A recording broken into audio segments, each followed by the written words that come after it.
Good afternoon. Welcome back. You have such a treat in store. Gregg is here, and oh my goodness, are you going to have some fun this afternoon? By the way, how's your future looking? Awesome! Thank you. I mentioned Barbara and vocational arousal. Anybody interested? Anybody already there? Well, one of the wonderful things here, how many of you are already familiar with and excited about and grateful to Gregg for the gifts that he has brought into the world?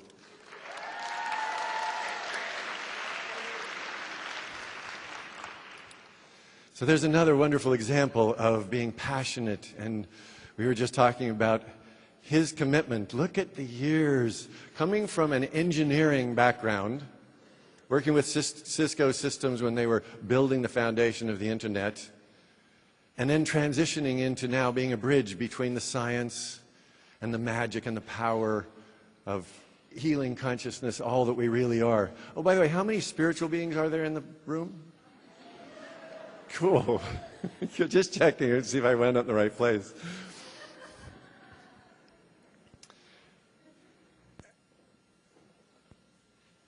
In the journey, paradigm shift, when your conception of the reality that you're dealing with, or a particular area, but particularly with reality, when a reality shifts so profoundly that you get an entirely new perspective, and where that becomes important is where it makes a difference in your life. One of the gifts that Gregg brings, coming from the science background, is the practical application, looking for the real, verifiable information and making it applicable. And as we worked last night, as you designing your future and connecting to your future, and as we'll do, we'll have if you didn't get the materials, and if you sign up on that sheet on the future visioning packet, it's still available. We'll do the seminar on Tuesday afternoon to talk about your future and to continue that discussion, and to look at the shifts that are happening in you. The shift of relating to the future is the paradigm shift that changed the whole course of my life. Gregg is going to bring this afternoon some paradigm shifts that literally thought processes that have existed in the human world for sometimes thousands of years. And there's new discoveries, particularly some of the ways that, when I heard him last week in Los Angeles, the shift that's happening that we can understand is so profound. So you have a whole new perspective on some of the fundamental, in his new book, the fundamental shifts that help us understand our reality. And so he'll be giving you this afternoon an opportunity to understand the real truth about how our reality works and who we really are. And with the purpose we were just talking a moment ago about creating a world that works for everyone. He was talking about peace. And he mentioned where boundaries are no longer an impediment. And as he said it, it was so cool, because the way he said it, he wasn't just talking about boundaries between countries, which so many cause, but I never heard it before until he said it just a minute ago, where boundaries are no longer an impediment. And I realized that that's talking about the boundaries between us, where those are no longer an impediment, if we could see each other as the beautiful spiritual beings that we really are. So speaking of beautiful, spiritual, empowered beings, if you wouldn't mind, stand. And let's welcome Gregg.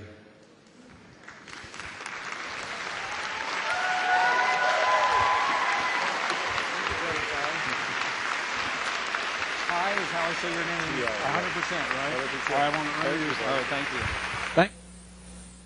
Thank you. Test, 1, 2. Thank you. Wow, it feels really good to be on this stage with you today. I would say hello, Toronto, but I know a whole lot of people in this room are not from Toronto. So I'll just say hello, world. Well, are you as happy to be here as I am to be here? I don't know. You'd have to be pretty happy to be happier than I am right now. This conference started yesterday. This is my first time with you. And I apologize. I wasn't here yesterday. I had a family emergency with my mom. Mom needed me yesterday, and I'm here for you today. So I am so honored to be sharing this stage with some amazing people. Ty, thank you. Where'd you go? Thank you for my introduction today and for all the work that you do. He came to see me in Los Angeles last week and came here again to see me anyway. So thank you. Colin, I heard you. I told Colin I had his back covered, literally, because I listened to him from behind that curtain today. So I had your back before, and I had your back today. John Major Jenkins, isn't John amazing? Yesterday morning, our paths crossed at the airport last night, so he's not here today.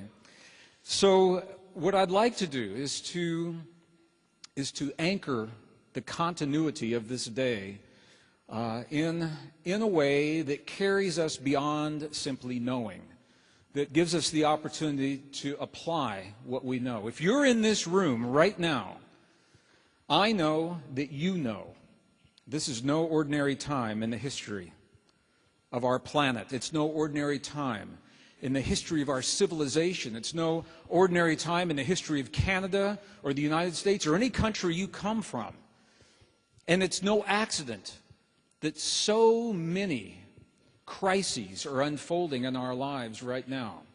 It's only a surprise to the Western way of thinking, because our indigenous ancestors have been telling us for about 5,000 years we could expect some big change coming our way. And what I'd like to do is dovetail with where John Major Jenkins left off and the message from Colin and Ty, and bring that together. Then we've got a very special guest coming this afternoon and some deep experience this afternoon.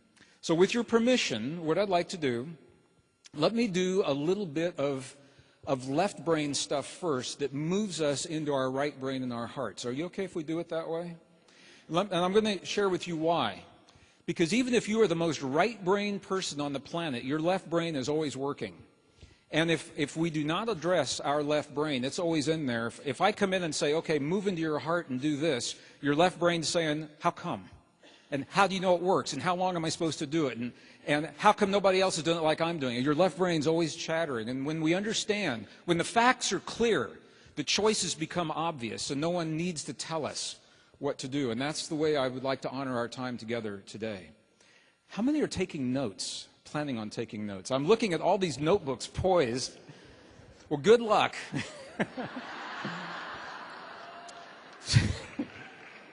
I know that some people learn really well, very kinesthetic. You learn better when you take your notes. And I appreciate that. And if you need to do that, that's fine. But I'm going to invite you to consider these next 2 hours as just a couple of friends together in a living room. Okay, this is our living room. We're friends, and this is a conversation. In a conversation, you do not explain every iota of detail to get to the point. And that's the way I'd like to think of this today, rather than thinking of this as a lecture or a workshop where we have to go through every iota of every detail. We're going to cover some huge concepts, just like we would in a conversation, because we're going somewhere. We've got to get somewhere with this program. Sheena, are you in the room here? There you are, right there. I want to begin by acknowledging this woman right here. Sheena, there are a lot of reasons for her to not have done this program this weekend. It would have been a lot easier for her to have not done this program. A lot of logistics, if you can imagine the logistics of bringing in people and speakers and coordinating the events from all over the world to make this happen. And Sheena had a very clear vision, and that vision, coupled with her dedication, her passion, her perseverance, and just the personality that makes Sheena Sheena, is why we are here today. So can you help me give a warm welcome to Sheena for making this happen? Yeah. Thank you. And I know that Sheena has a whole staff of people that I haven't even met. So whoever you are and wherever you are, I want to thank you for that opportunity as well. Sheena, now I have 2 hours from when I start, so we started about 5 after, so I'm going to go until for that 2 hours, okay? All right, here we go. I think the best place to begin is at the very beginning. If you're like me, you want to know why we're doing what we're doing. I have a new book that was released this last week. It's not the reason that I'm here. But the title of the book is called Deep Truth.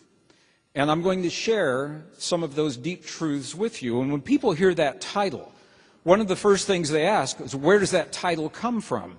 So I want to be very clear with you why I've chosen that title. It comes from a direct quote from a brilliant physicist in the mid-20th century. His name was Niels Bohr.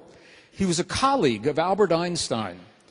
And it was during an informal conversation that Niels Bohr was having with Albert Einstein in the mid-20th century that he made a statement. And it's one of those statements I have to wonder if even he knew how profound his statement was when he made it.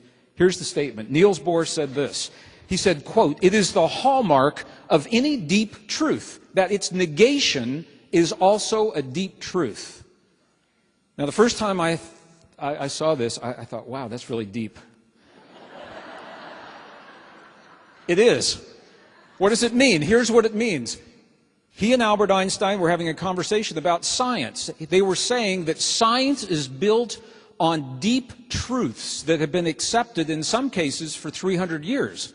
Science began about 300 years ago during the time of Isaac Newton. This is when we say the birth of science and the scientific method began. So they were talking about the deep truths of science. And Niels Bohr said, when new discoveries overturn the existing beliefs that we held as deep truths, then the new discoveries become the new deep truths. Now, why am I sharing that with you now? Why is that the title of the book? Why is that important? Here's the reason why. The best minds of our time are telling us in no uncertain terms that you and I are living the greatest number of crises and the greatest magnitude of crises ever to face 5,000 years of recorded human history. Never in the recorded history of our planet have so many crises converged in such a small window of time. Now, the good news is that new scientific discoveries give us the way to solve those crises. Not just to solve them, to get through them, but transcend them, to become better people and have a better world when we finish. So the new discoveries are there. Those new discoveries are peer-reviewed in the scientific journals. However, here's the flip side. They are not being allowed. They're not being accepted in mainstream media, mainstream documentaries, mainstream classrooms, mainstream textbooks. Mainstream teachers are not allowed to share many of the new discoveries. That means that your young people, and if you are one of those that's trying to solve these problems, it means that we're being asked to solve the greatest problems, the greatest crises of our survival with the false assumptions that led to the problems in the first place. This is precisely what's happening today. So I'd like to share what these new discoveries are all about, and that's what we're going to do. That is why the new deep truths that are replacing the old truths of science are so powerful. So if you, like me, you want to know where we're going, we're going to talk about the breakdown, the systems that are breaking down, that are creating the crises of our world today. They're linked to cycles of time. I know John Major Jenkins spoke about this a little bit. I'm going to pick up where he left off. I'm going to share with you some of the false assumptions of science. Now, some of you know me. I was trained as a scientist. I worked in the corporations through the science and the technical levels. I was a geologist for Phillips Petroleum in the 1970s energy crisis. During the last years of the Cold War, I worked behind the scenes in the defense industry writing software for nuclear missiles. That was my job. And it led me on a path to search into our past for the reasons that would help me understand why we never have to have that kind of war again. In 1990, I was the first technical operations manager for Cisco Systems. It was during the early years of the Internet. So I come from a scientific perspective, a scientific background, But I'm also very clear that science doesn't have all the answers. Science is good, but science can only serve us if we keep science honest. And it is not honest to teach false assumptions of science when new discoveries that are peer-reviewed, they're not just random discoveries, these are peer-reviewed in the technical journals. Those new discoveries are not being reflected in the mainstream media, classrooms, and textbooks. That means we're teaching things that are no longer scientific by definition. I'd like to share with you what those new deep truths are. It wouldn't do any good to talk about all of them if we couldn't do something about it. So we will do something together, something profound in here as a group.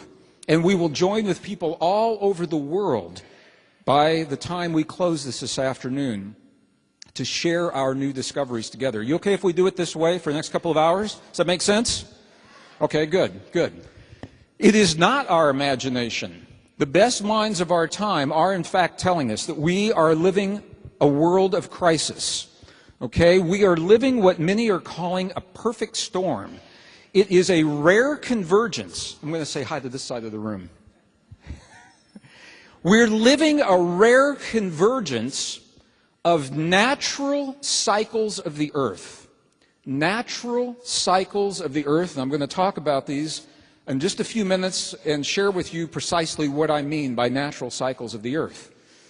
But it's natural changes in the earth that are now pushing the way that we think and the way that we live to the limits. And as we reach those limits, the perception is that things are broken. I just mentioned I was with my mom. I left her yesterday to come here to be with you. And Mom asked me, she said, where are you going? And I told her, Toronto. And she said, what are you going to talk about? And I told her. And she said, oh, that.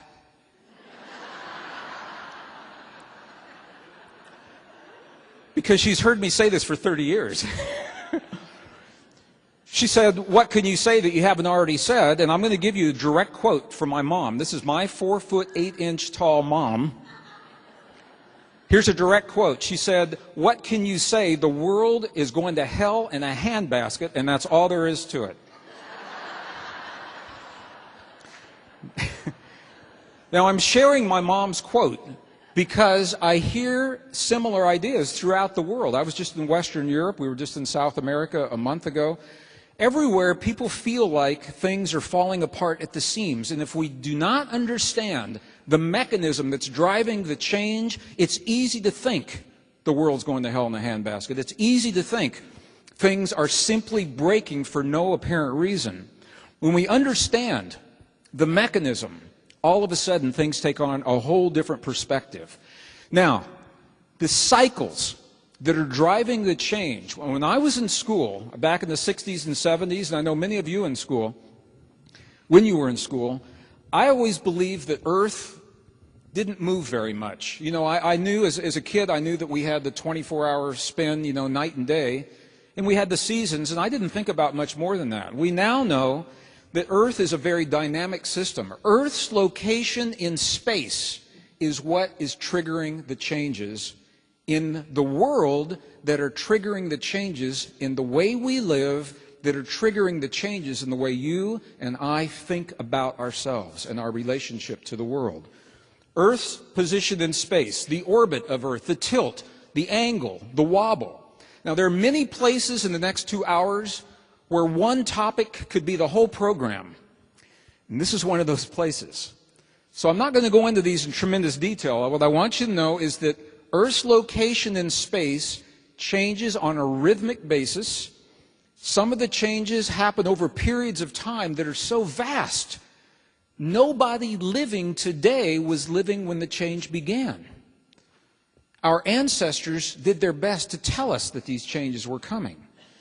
And it's so interesting to me, as I have traveled, I've been on every continent in the last 5 years. It's only here in the modern world in the West that we're surprised by the changes. It's like the great secret everybody knows except us, because of the way we've been led to think of our relationship to the world. Science now is bearing out the fact of the changes, okay, and our indigenous ancestors told us in non-scientific terms that these changes were happening. Now, just to give you an idea of what kinds of changes I'm talking about. I'm going to get into this more at the end of the program, but I wanted to share this with you right now. This is a little a chart. It was put together by Institute of Heart Math, and we're going to talk about them a lot at the end of the program today. What you're seeing on the bottom graph at the top, the bottom, the red line, this is the rise and fall, the ebb and flow of solar cycles, sunspot cycles, from the year 1750 all the way to the year 1920. And all I want you to see from this is, can you see a rhythm? Yes, no. Can you see a rhythm here? Okay, the sunspot cycles, they ebb and flow, and our own science now is telling us that there's a direct relationship between our relationship to the sun and humans. When sunspot cycles are high, there's a lot of social, translates into a lot of social energy. It can be social unrest, or it can be the catalyst for really powerful, positive, beautiful change. So the sunspot energy isn't good or bad. It's an impulse of energy. How we use it, what it means to us, that is something that we determine. So this is the ebb and the flow of that energy from 1750 until 1920. Now I'm going to show you another graph of the ebb and flow of great human activities, human experiences. Some of these are war, some of them are peace. Some of them are innovations in science and art and music and technology. And you tell me if you see a correlation.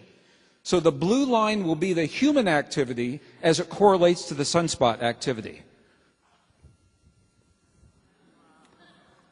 It's not exact, but you can certainly say there's a correlation there. We are influenced by these powerful forces of solar energy, among others. There are many others. I'm only isolating one to give you an example of how Earth's position in space changes our relationship to the sun, to the center of the Milky Way galaxy. John Jenkins talked about it yesterday. I know. He always does. That's how I know, even though I wasn't here. I know he did. I'm channeling John Major Jenkins right now. Oh, I can't channel that part. Okay. So what you can see is there's a relationship. Can you all see that from where you are? Why is that important today? Here is why it's important today. We just finished solar cycle 22 and 23, and we're beginning solar cycle 24. At the peak of solar cycle 23, profound changes began upon the Earth. At the peak of solar cycle 24, an event that forever changed our planet occurred. And at the very beginning of solar cycle, 22, 23, we're now in 24. At the beginning of 24, you're going to see something profound is happening. Okay, I'm going to clean this up so you can see a little bit better. Can you see this right here? Right in the middle of solar cycle 22, look at what happened right here. This is when Iraq invaded Kuwait. It doesn't mean something bad must happen. It means that people feel this impulse. A lot of it can translate to social unrest, or it can translate into powerful social change and peace. It can. Right in the middle of solar cycle 23, look what happened. 9/11. Right in the middle. And then something mysterious happened. The sun went very quiet for a year. For most of 2010, the scientists were amazed, because the sun was very still, very quiet. All of a sudden, it began when? Does anybody here know? When did it begin again? January of 2011. What happened in January of 2011? I heard it over here. Exactly, and here it is. Tunisia, Egypt, Libya, right at the first impulse of the new solar cycle. Now, why am I sharing this with you now? It's to share with you that while change is possible anytime, that the deck is stacked in our favor. The deck is stacked in our favor. The scales are easier for us to tip in our favor of peace and life and balance now as this new wave of energy sweeps the earth, and it happens to coincide precisely with the year that this conference is all about. Isn't that interesting? Probably just a coincidence, wouldn't you imagine? I think it's probably just a coincidence. Think about this. If solar cycle 24 that we're in now, if it had gone off according to schedule, we would have missed that 2012 window. But for some reason, the sun went quiet for about a year. And when it began, You can see what happened. You all probably know, I mean, you've all heard during a full moon cycle, during a full moon there are more traffic accidents, more emergency hospital room visits, more violent crimes. Those are some of the bad things. But good things happen. If you're an artist or a musician, that's when some of the best songs are written. On a full moon, if I know it's a full moon, I won't even try to go to sleep because I know I'm going to be wired all night. I'm going to sit up, I'm going to play my guitar, I'm going to write a book, I'm going to do something. It can happen in the night. Because that energy is so powerful. It's a gift. It's about the way that we use it. So I'm sharing this with you now to let you know, in addition to all the other things that are happening, we are being gifted with a powerful impulse that is scientifically confirmed to have effects upon the way we live in this world. Solar cycles affect heart rate. They affect our nervous system. They affect ovulation cycles. Ladies know that. They affect social cycles. So we're living a very, very powerful time right now, beginning of solar cycle 24. Now, if there's any doubt in your mind, this isn't just the New Thought community. It's not just this conference. It's not just a New Age wish. In September of 2005, think all the way back to 2005. Didn't that seem like a long time ago? Wow. September of 2005, the journal Scientific American released this issue. It is a special edition. It's a special edition of scientists, philosophers, engineers, social architects, religious leaders, political leaders, spiritual leaders, all coming together from many different walks of life, and they're all saying essentially the same thing. Something is up in our world. And the title tells the whole story. Look at the title, Crossroads for Planet Earth. And they talk about many of the crises that we're already very familiar with, the shortages of food and water that are growing all around the world, the economic crises and the impending collapse of the global economic system. In 2005, they knew it had to happen at some point. They knew, they didn't tell us maybe, but people who were watching the numbers knew that this crisis was coming. And the crisis isn't over yet. I think you all know that. This is a big weekend for the European Union.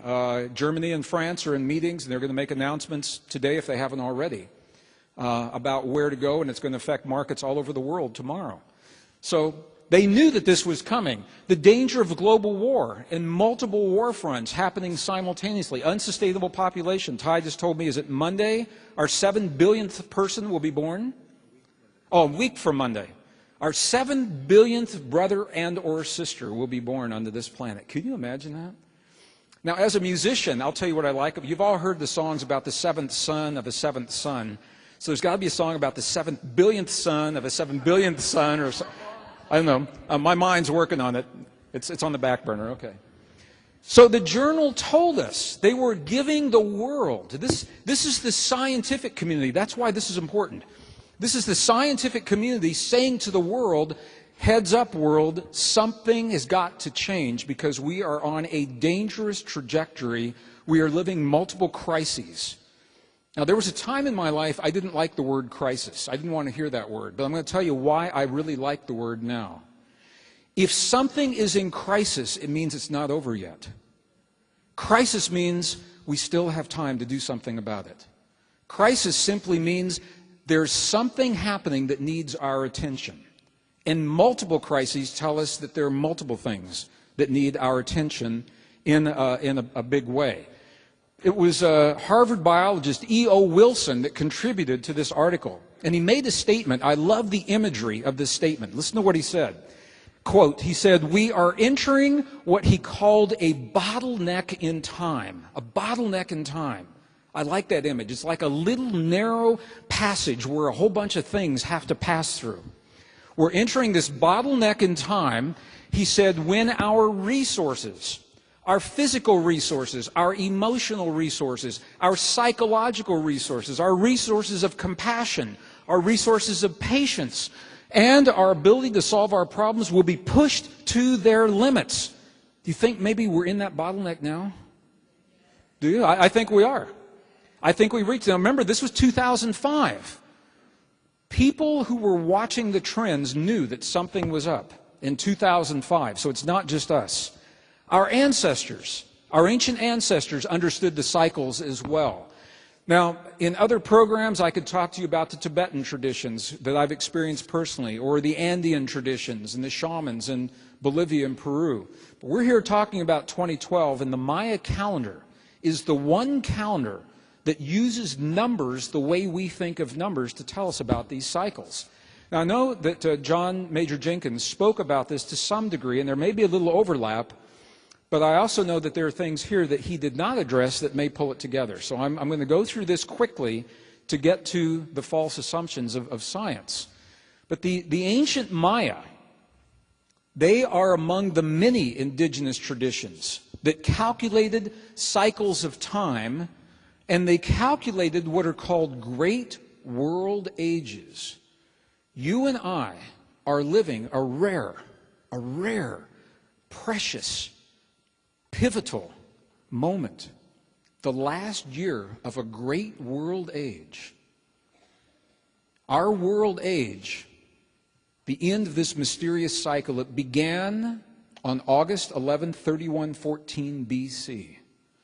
That's when this great world age ended. It's a 5,125-year-long cycle, precisely 5,125 years long. Or another way to think about this is precisely 1,872,000 days. Precisely. How did the Mayans know this? They based the beginning of our world age on a rare astronomical alignment, and they knew that from the time that alignment occurred, precisely 1,872,000 days later, it would happen again, because it always does. Because they understood the cycles, the rhythms of the earth. Now, how did they know? That's another workshop. Where did they get this information? But I'm going to allude to that a little bit later on. 1,872,000 days. That means for the last 1,872,000 days, we've been on the clock. We've been on a countdown. At any point in that cycle, we knew exactly how many days remained until the end of the cycle. Now, there have been, this, by the way, is not a Mayan calendar. Some people think this is the Mayan calendar. This is an Aztec calendar. It came later, but it incorporates elements of the Mayan way of thinking, the Mayan calendar. Can you see these little square boxes up here and there and there? I'm going to highlight them. Can you see those from where you are? Each one of those is a world age that has already happened in the past. The Mayans tell us there have been 4 world ages in the past, and that we are living the end of the 5th, the glyph for the 5th world age is staring at you. It's the glyph in the middle looking out at you. So these are the 4 world ages in the past. This is the 5th. Each world age, each glyph has a picture in it that tells how that world age ended. And now we can confirm them scientifically. We can confirm them geologically. There was a world age that ended when a great fire swept the earth. There was a world age that ended when a great wind swept the earth clean. There's a world age that ended when the earth was covered with ice. There's a world age that ended when the ice melted and the earth was covered with what?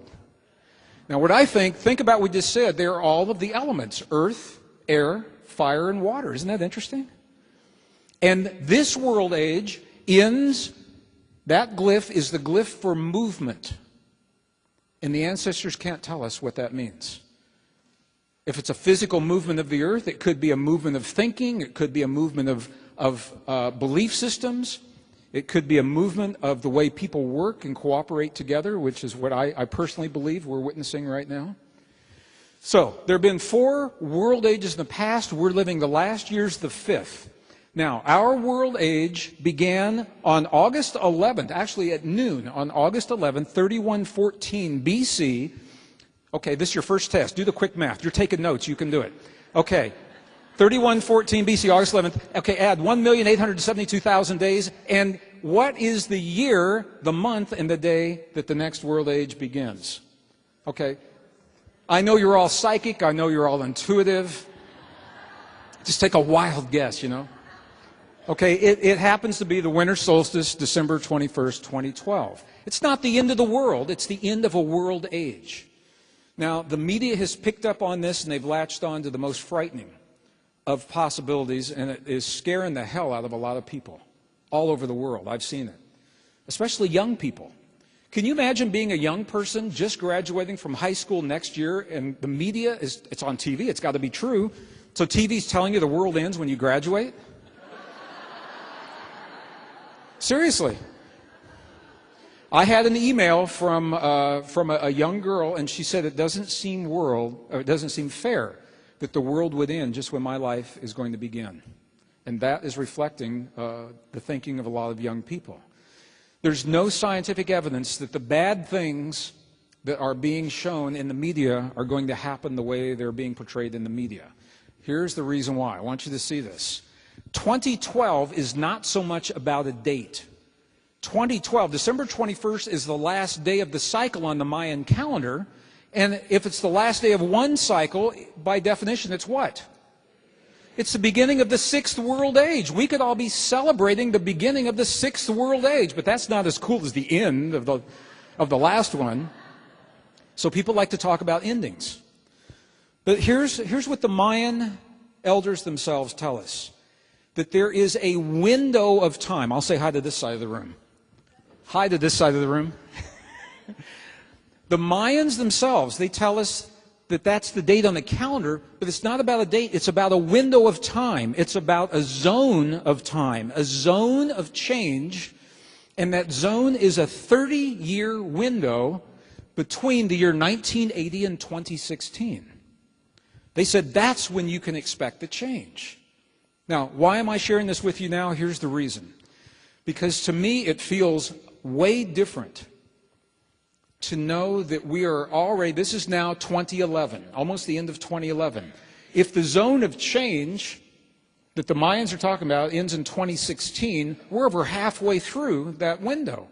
It means we're already living many of the most frightening prophecies and predictions that we see in those very authoritative television specials. Think about this.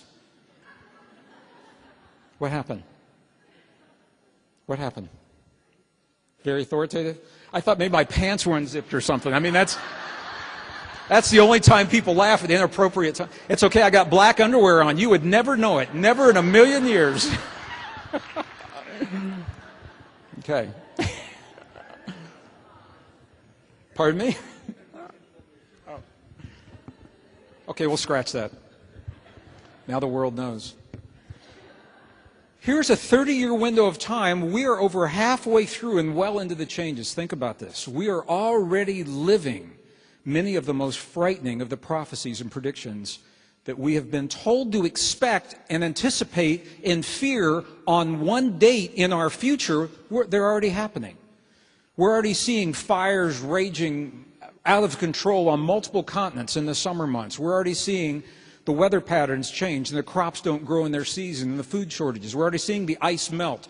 The sea levels are rising. We're already seeing multiple wars on multiple continents. We're seeing 25 new diseases that have no known medical cures. These are the most frightening of the predictions and prophecies that our ancestors told us could happen, and at the same time, we're seeing a lot of really good things happening, aren't we? A lot of good, beautiful things happening in the world. Wouldn't you agree? Yeah. So to me, I personally feel much different knowing that we're already dealing, and I think we're doing a pretty good job. We could do better, but I think we're doing a good job because for most people, we're in uncharted territory. For most people, this is a learning curve. We've never had to do something like this because of the way we've been led to think about our world. We've been led to think that civilization happened one time, that it's linear, from primitive to advanced, and that here we are trying to deal with these changes. One of the new discoveries you're going to see in a few moments is that that's not true. Civilization is cyclic. Our ancestors lived through these cycles. We can learn from them and apply what they knew in our lives, and that's part of what I want to talk to you about today. So, we're living a window of opportunity, a zone of change. It's not about a bad thing that's going to happen. It's about the way we respond to those changes. Now, I was trained as a geologist. My first degree is in the earth sciences. And I worked for Phillips Petroleum in the 1970s energy crisis. So when people ask me, Gregg, what can we realistically expect?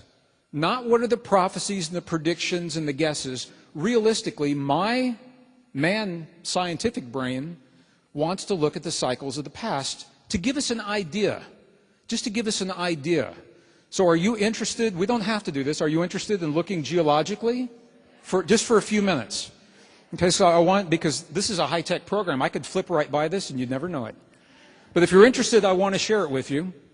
What we know is that world age changes always bring global changes, always bring changes in the weather patterns, in the way we can grow our food, and who gets rain and who gets snow, and who doesn't get rain and who doesn't get snow.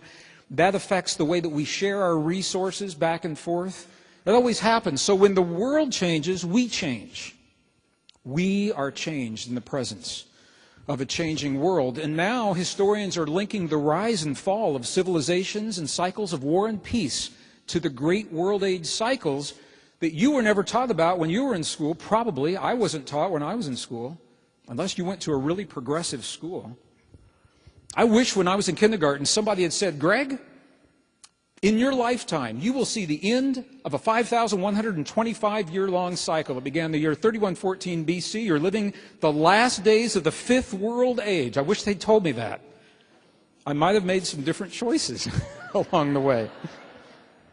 Maybe not. I don't know. Maybe not.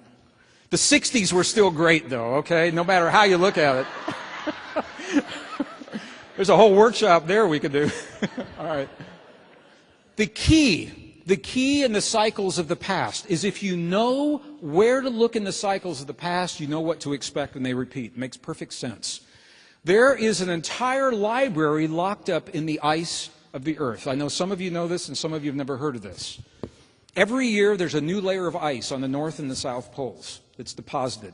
When the ice is laid down, it captures little particles of dust, pollen grains, little air bubbles from the atmosphere. And scientists now can analyze those. And now the pollen grains tell us about where the wind patterns were. The dust tells us about volcanoes in the air, or volcanoes throwing dust into the air. We know how much oxygen and how much carbon dioxide existed in the past. So when that layer freezes, that information is locked in place. That makes sense? Perfect sense? Okay. In 1999, the scientists of the Earth, in a great act of cooperation, without the governments telling them, this was independent scientists, pulled together from many different countries. They went to the thickest part of the Antarctic ice, an area called Vostok Lake in Antarctica. And they said, I'm just paraphrasing because I wasn't there. So they said something like, global warming is melting our library. Let's drill to the bottom of the thickest ice and save what we can. In 1999, they did that, but even the scientists were amazed at how much data they pulled up from that ice core. When they drilled to the bottom, they pulled up over 420,000 layers of ice. Each layer is 1 year of the history of the Earth.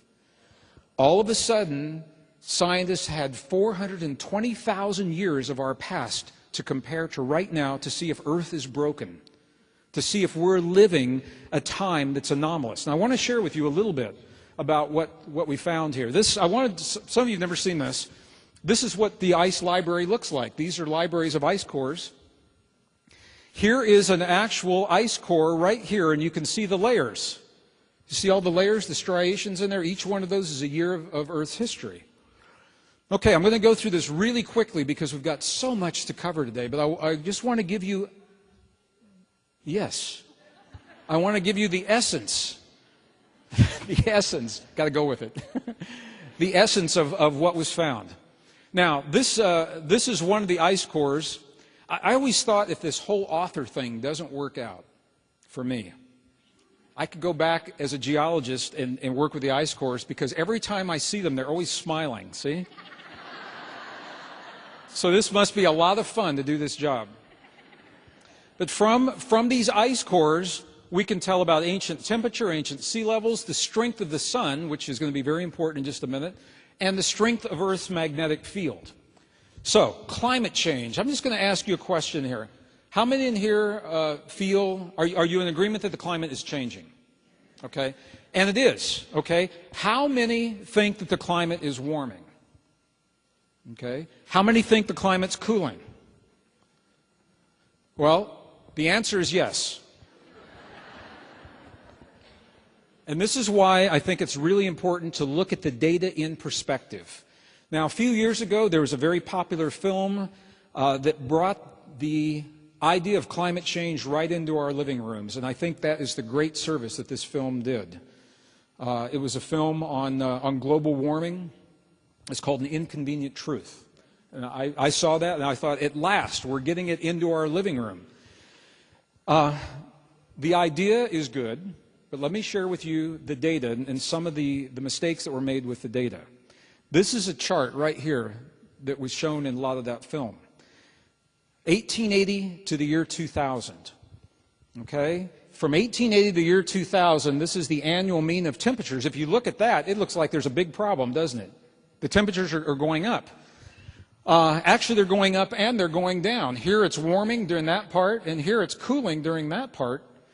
What the chart doesn't show is right before 1880, the world was coming out of a cooling cycle. It was called, well, in Europe, it was part of what was called the Great Potato Famine.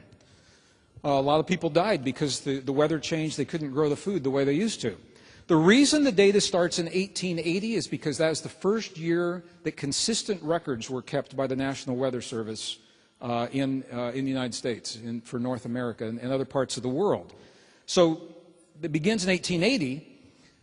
Both things are happening here. Now, the next chart that I show you, those 420,000 years of the history of the Earth. Here is the present time. Here's 420,000 years. It stops right there. The chart goes to 450, but the data stops at 420. And all I want you to see from this, here is one of the ice cores in blue. Here's another one of the ice cores in green. You can see they agree with one another. And can you see cycles happening here? Do you see obvious cycles? Yes or no? Group participation, yes or no? Okay. And what you're seeing on the bottom in the red, this is the thickness of the ice as it changes in relation to temperature. So here, when the temperature rises, right after the temperature rises, the ice thickness drops because it melts. Makes perfect sense. And as the temperatures drop, then the ice begins to get thicker again. So all I want you to see, number one, is that there's a rhythm, there's a cycle. It is roughly every 100,000 years, approximately. Every 100,000 years is when you see this. Okay, we are right here, and I would expect to see us going into a period of warming because of where we are in the cycle right here. I would be concerned if we weren't in a warming right now because it would mean something was different, and I would wonder what it is that changed. Okay, so you can see the cycles. That's all I want you to see here, right? Yes? Okay, now let's look at something else. Here are temperatures on the bottom. These are some of the gases, greenhouse gases, that we've been told to be concerned about. And here you see carbon dioxide. Here you see some methane. So I'm just going to ask you this question. Does it look like there's a correlation between the rise of temperatures and gases? Do you see? Right there and there and there. There's a correlation, and I agree there's a correlation. Now, before I go any further with this, I have to say something to be really clear.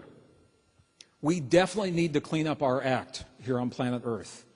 We definitely need to find clean, green, sustainable ways of providing the fuel and the power for the grid and the way we live our lives on this planet. We need to do that. Now, I'm going to show you something in the data that may upset some people, but I want to share with you why it's important, and it's going to lead right into the rest of the program. Because we have been told that we created the warming, that we caused it. That is a direct quote. We caused global warming. We must fix global warming. First of all, from this, you can see we didn't cause global warming because it's happened in the past. Would you agree with that? All right. And because there has been carbon dioxide ebb and flow in the past, we didn't create the carbon dioxide, not all of it. Would you agree with that? Have we contributed to it? Yes, we have contributed. We didn't create it.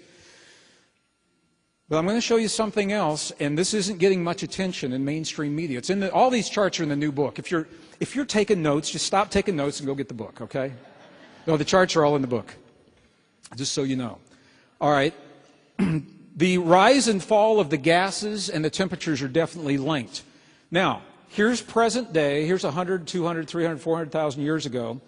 I want to share something with you here, and this changes the whole conversation. And it's a delicate situation. It's a delicate conversation that can be misused. So I'm going to be very clear about why I'm sharing this, but let's take a look at this first. So if you're going to take a break, don't take it now because I want you to hear the whole thing, okay? If you look at this closely, I'm going to call your attention to this area right in here. The red is the temperature. The blue is the carbon dioxide gas. Okay, if you're coming from, and here's present day. So if you're coming toward present day, okay, what you're seeing here, what rises first, the temperature or the carbon dioxide? Exactly, and this is the danger of stepping back and just looking at the big picture without looking at the details. What you're seeing here is that the temperature rises first, and then the greenhouse gas rises. The temperature rises first, and then the greenhouse gas rises. And it's most pronounced here, but it is happening here and it's happening here as well. Okay, you can see that. The temperature rises before the greenhouse gases. Now, very prestigious journals have published this, and it hasn't made it into the mainstream thinking. This is the journal Nature, very prestigious journal Nature, volume 329, 4414, 4418. I'm not going to read the whole thing, but what it says, changes in CO2 content in the atmosphere never precede changes in the air temperature. Carbon dioxide never rises first to cause that when we're going from glacial to interglacial. That's where we're coming out. The glacial system ended about 12,000 years ago, okay? When we're going from interglacial to glacial, and this is where it's believed we are today, we're in an interglacial period, we're moving toward a cooling. The change in the carbon dioxide lags the change in the air temperature. What does that mean? It means the air temperature rises first, and then the gases rise later, and there's a lag time usually of about 400 to 800 years. 400 to 800 years is the lag time between temperature and the gases. Now, this is completely opposite of what many of us have been led to believe. Why am I sharing this with you? Here's the reason why. It all goes to the theme of what we're going to talk about today, cooperation. Cooperation. Remember last year, Copenhagen 2010? You remember that, the climate summit? Did you know that it happened? Okay, last year, 2010, there was a climate summit that was held in Copenhagen. There was a lot of hope that the leaders of the world, they were physically there, that they would get together and really make an inroad into the possibilities of climate change. Now, I'm going to share with you what could have happened and then what did happen. Here's what could have happened. It's a beautiful scenario. What could have happened is the leaders of the world could have come together and said, look, we don't know why the climate is changing, but it is.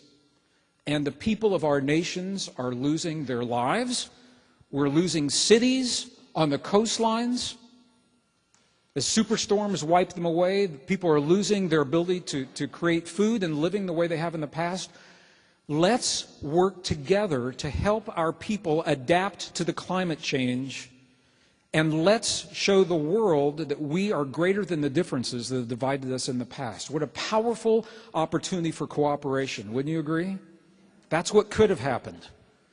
What did happen was based on false assumptions of this kind of data. This chart didn't come up.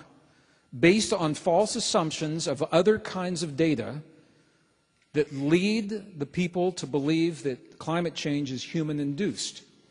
Some nations began to point fingers at other nations, saying humans caused it, and you caused more than you, and you caused more than you, and because you caused more than you need to pay a lot of money to make things better. And it caused such hard feelings that it was difficult to have that cooperation. Can you see where the hard feelings would make it difficult to have that kind of cooperation? This is one of the dangers of false assumptions of science. And that's why we're going to go into these deep truths and the false assumptions. It's dangerous thinking skews our willingness to work together, and we need to work together now more than ever. Did I say that okay? Does that make sense? All right. I just want to share with you some of the scientists that don't get a lot of visibility. Some scientists don't get to share their viewpoint. This is from Sally Balinas, astronomer, Harvard-Smithsonian Center. She said, quote, "The recent warming trend in the surface temperature record cannot be caused by the increase of human-made greenhouse gases in the air." She just flat out says it's not. Here's University of Rochester, David Douglas, professor, Department of Physics. He says the warming doesn't show the characteristics that we would expect with global warming. Okay, so this is what he is saying. So the bottom line is, right now, the data doesn't support that humans cause global warming. Humans probably contributed to global warming. We definitely need to clean up our act, but we also need to cooperate as we come to terms with the global warming. We've been led to believe that we can stop it. How do you stop a natural cycle? You tell me. Do you think you can stop it? Okay. What causes it? It's Earth's position in space, the tilt, the angle, the wobble, the orbit. The only way to stop global warming is if you stop the tilt, the angle, the wobble, and the orbit. And that's one thing I know you don't want the governments messing with. Absolutely. Please leave the tilt, angle, and wobble of Earth alone.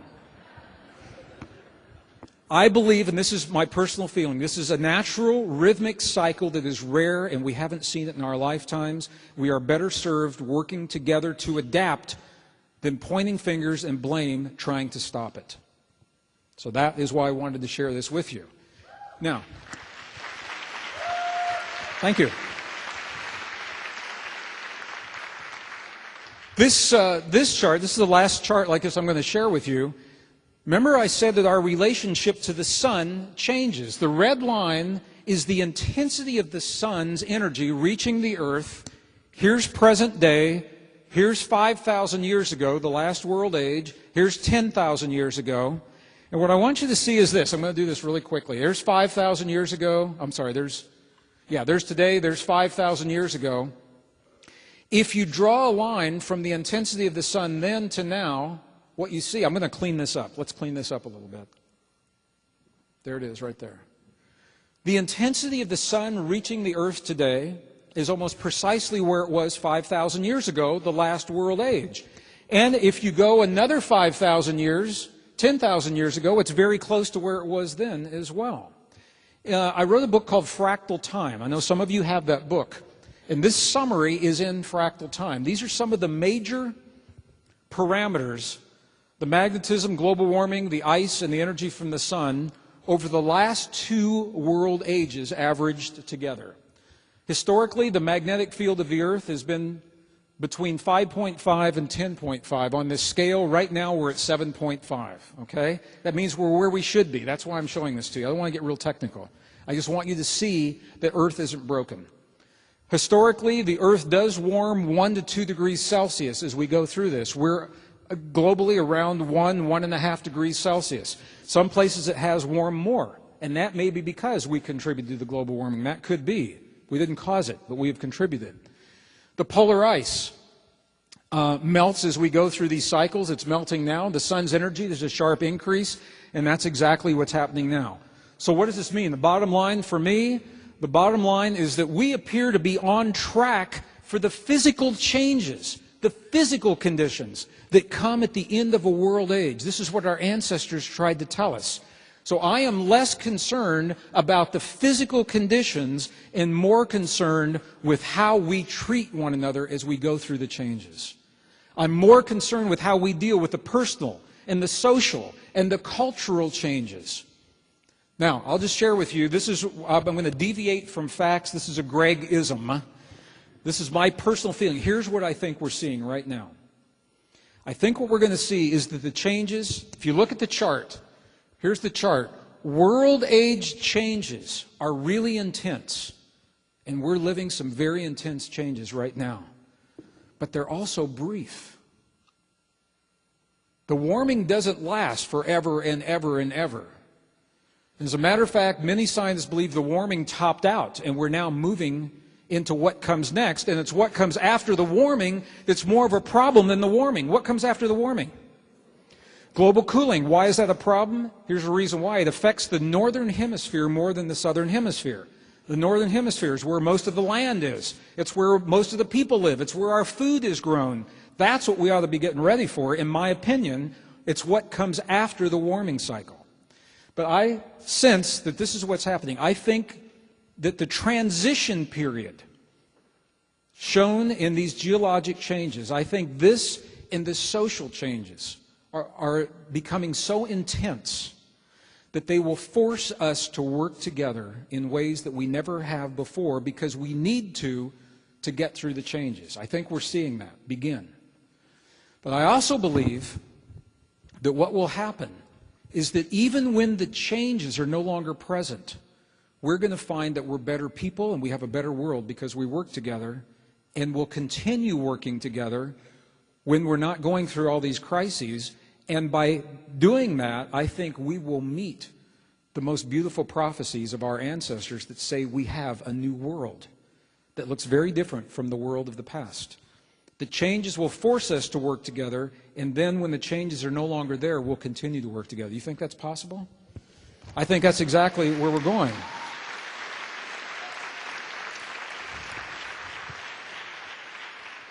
I also think we're having a rough road to get to that point. I'm not saying that's all a bed of roses, and this is what I want to talk about today. This clock was created in 1948, I believe is the date, 1948. It was a clock created by the atomic scientists, the Bulletin of Atomic Scientists.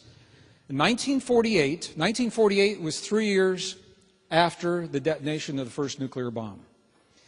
The feeling was that the world was very close to making some bad decisions. And every year, how many have seen this clock before? Some have, some haven't. Every year, the scientists, the Bulletin of Atomic Scientists, they update the clock. They move the hands on the clock to tell us how close we are to the worst decision, which is midnight. Okay, midnight is a bad day for Earth. And every year they update this to tell us where we are. Well, this is now 2011. The nuclear threat is less of a threat, so now they take into consideration other factors that are going on, like climate change and many of the crises that we're looking at. They incorporate those. In March of this year, May of 2011, this is where they put the hands on the clock. It's right around 6 minutes before midnight. Okay, 6 minutes before midnight. It's not the end, but I'd like to see us more like, half past midnight or something like that. What they're saying is this. It's not a doomsday prophecy. It's a heads up. It's a heads up saying, look, we're getting dangerously close to one of two things, to either making some really bad decisions or making some really good choices.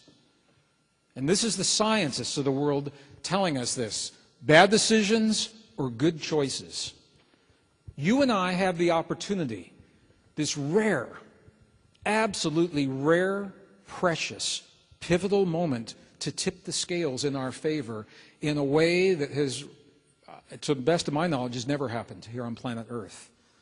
And you're all part of it, and you're all vitally important. Even the person making that call. Whoever's on the other end of that cell phone is vitally important. And they want to be here right now. All right. So it is true. We are living this time, this zone of extremes. A zone of extremes. The experts are telling us we must act. They're saying we must act. My question and what led to the book is how? How are we supposed to act? How can we possibly, I'm just going to ask you this, how can we possibly make the greatest choices of our survival until we understand the deepest truths of our existence? How can we? And here's the reason that's important. Here's the reason why. The way that you and I, we're in this together, the way that we answer a single question is the key. I'm going to ask you this question in just a moment. The way that we answer a single question, it's a key for every decision that you're ever going to make in your life or that you ever have made. It's the basis for every choice that you have ever made or will make now. The way you answer one question, it's at the heart of every challenge that has ever crossed your path. The way you answer one question. And the question is deceptively simple. If you're asking yourself the question, it's this: who am I?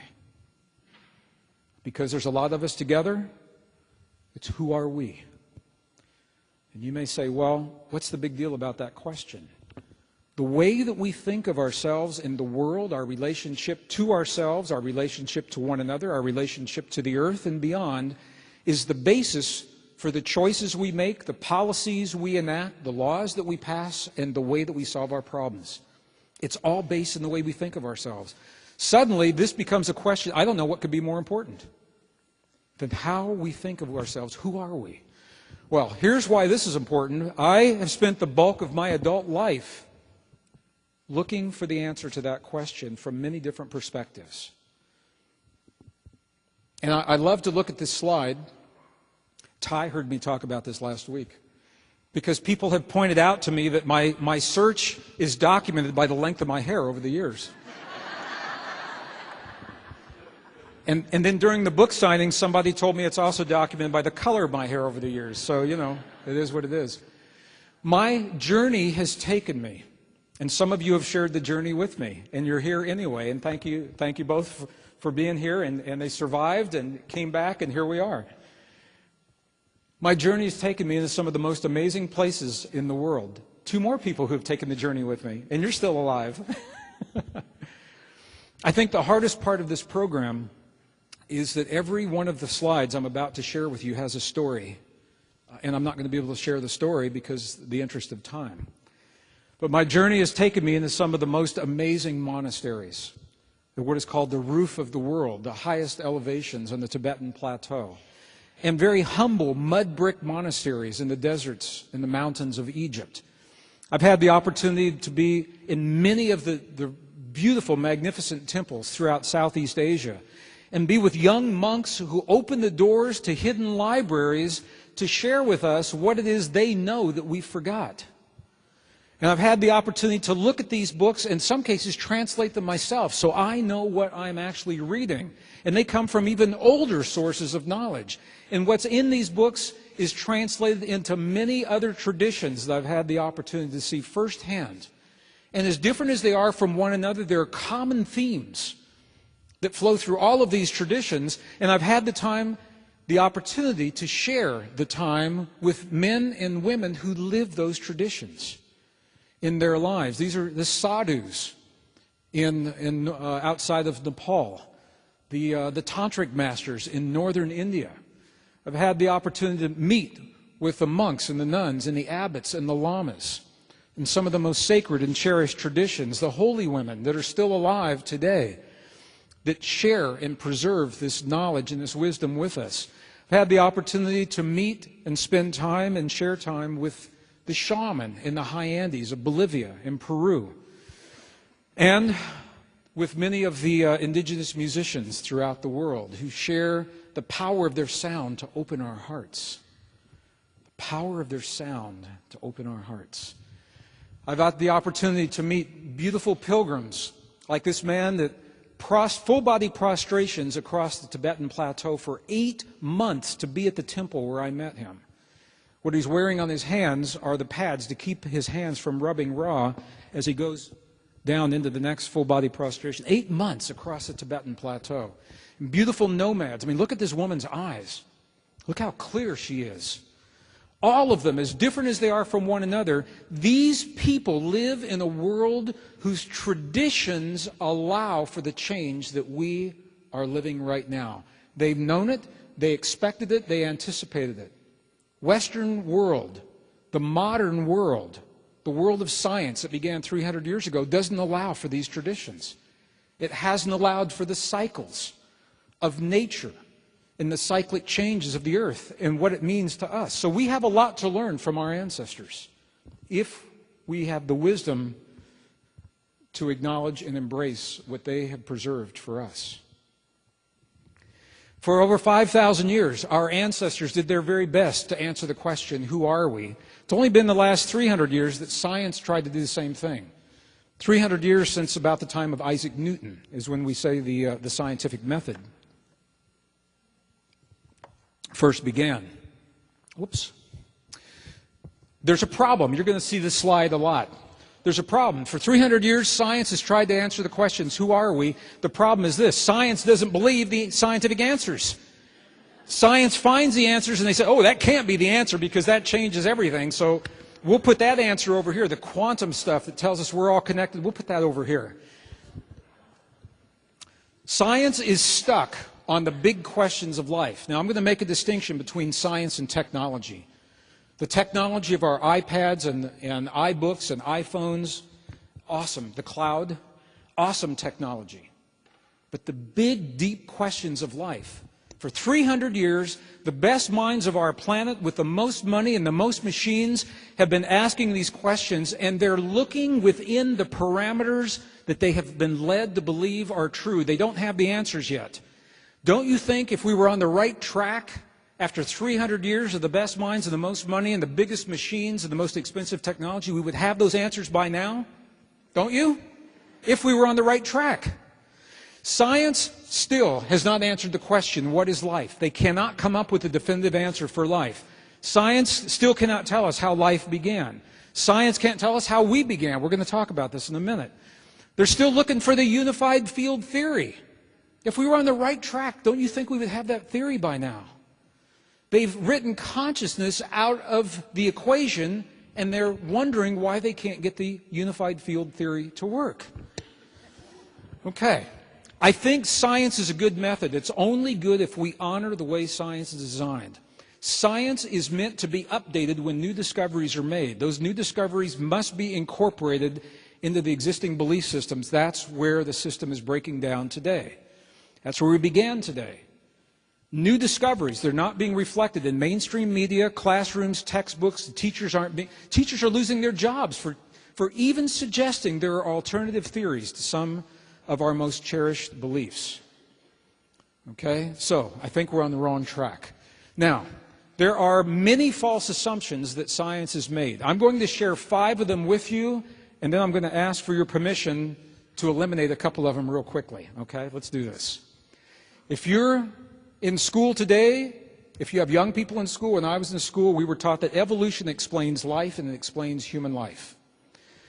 If you're in school today, or your kids are, we're taught that civilization began about 5,000 years ago at the beginning of this cycle, and that it happened once, that it's linear, primitive to sophisticated. We're being taught that consciousness is somehow separate from our physical world, that the space between everything is empty, between me and you, that there's nothing there, and that nature is based on what is called survival of the strongest. If you're taking notes, don't even waste your time. Just make a couple of scribbles and then call these false assumptions and put one of those through it. Because every one of these is scientifically false.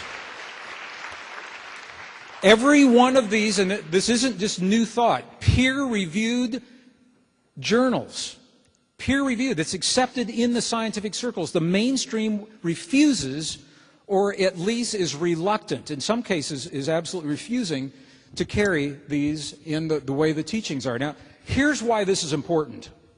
The way that we think of ourselves obviously is important. Okay, the way we think of ourselves, how life began, where human life comes from, our relationship to our body. You know, are we separate from these bodies? Are we like over here and our bodies are here? Or what is our relationship to the world, the history of civilization, and how we solve our problems? This is a pyramid of thinking. The false assumptions of science have led us to believe that life is absolutely a random process. If we had the right time and the right conditions, that life would occur just the way it did somewhere else. The data doesn't support it, but this is what we've been led to believe. We've been led to believe that human life follows the same assumptions, that we are, given the right amount of time, the right conditions, that we would happen just the way we are again. That we are separate and powerless from our bodies is what we've been led to believe, and this is much of the medical system. I've just been through this with the test with my mom this last week. Very interesting insights into the way some very brilliant medical doctors are led to think. That we're separate and independent from our world, and that civilization is a linear experience. It began primitive, one time, boom, here we are, and then that's it. Okay, if all of these were true, they're not. They're false assumptions. If they were true, then I can see where it would make total sense for competition and conflict to be the way we solve our problems. That's what we do today, based on these false assumptions. But the new discoveries are telling us that these are false, and it now is telling us that conflict makes no sense, that competition is not what nature is based upon. So now I'd like to share with you those discoveries and then do something with them. Okay, are we doing all right? I'm going to go really fast. All right. I'm going to move fast because I want you to see all this. But it's based on those false assumptions that we see the breakdown of the systems that we're experiencing today. The crises of our world are showing us where our thinking was incorrect. I'm not going to say that we should judge our past. I'm not going to say we did it wrong. I'm going to say we are on a huge learning curve. And if we're really smart, what we'll say is that what we did in the past got us to where we are today. And we can let it go based on what we now know to be true and move forward, as Ty has helped all of us to envision, without judging the past. That's where we get really hung up, in the criticism of the past. But look at this. Here's the cover of Time magazine. They're seeing global warming, a rhythmic natural cycle, is a war, first of all, so that's the conflict way of thinking, and it's a war that you can win. How are you going to win a war of natural rhythms? The crises today, our false assumptions have caught up with us, okay? They've led to the global extremes that have become the human extremes. And the human extremes directly affect every one of us because they become our personal extremes. We are all affected. This is our family. This is our family. It's the only family we have. And it's not like some of us are going to get through this change without the others. We're all going through it. And we're all going to get to the other side. The question is, what are we like when we get there? That is being chosen in this moment. In this moment. So I'm going to ask your permission, in the best use of time. If you're in this room, I know that you already know some of these are false. You've been with me, you've read the books, you've heard enough other people. If we'd simply say, the space between things is empty, you all know it's not, there is no empty space. Are you okay if we cross it out and don't talk about it? Cool.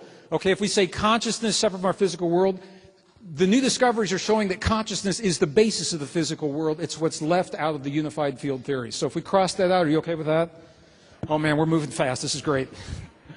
Okay, the next two are related. Let's look at these two together. Evolution explains life, and nature based on survival of the strongest. Both of these are assumptions that were made from a book that was published in 1859 by Charles Darwin. Now, up until 1859, the big questions of life were answered in the realm of religion. The church was believed to hold the answers to many of these questions. Who are we? How do we get here? What's our purpose? So in 1859, Charles Darwin, a scientist, took the first scientific attempt, first stab at answering these through the language of science. His book was called The Origin of Species.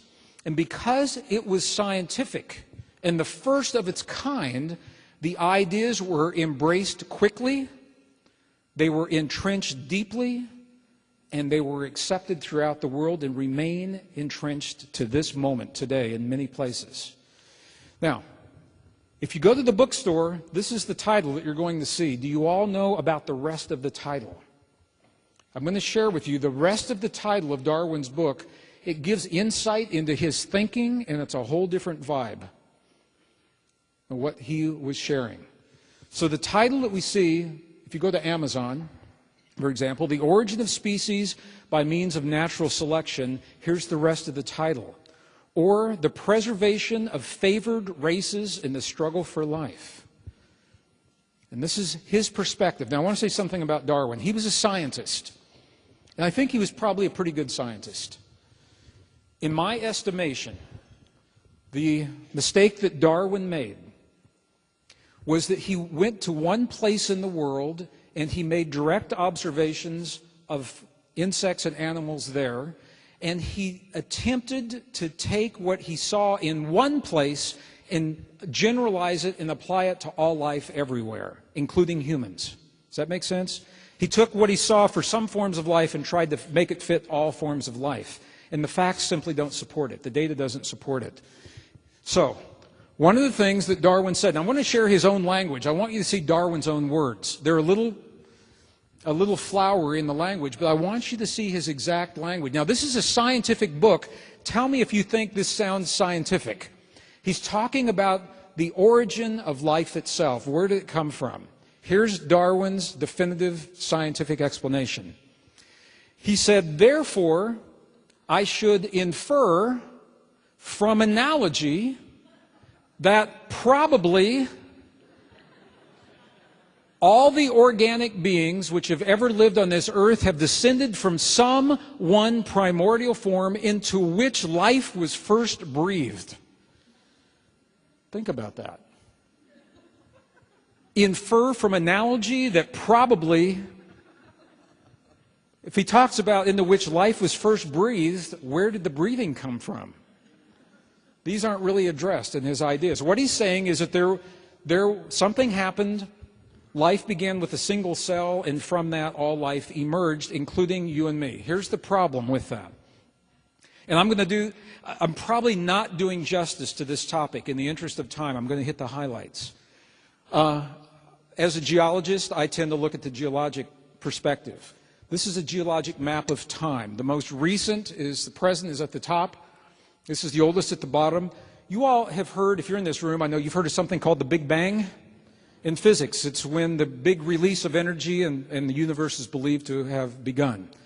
There's something in biology called the Big Bang of biology, and it happened right here.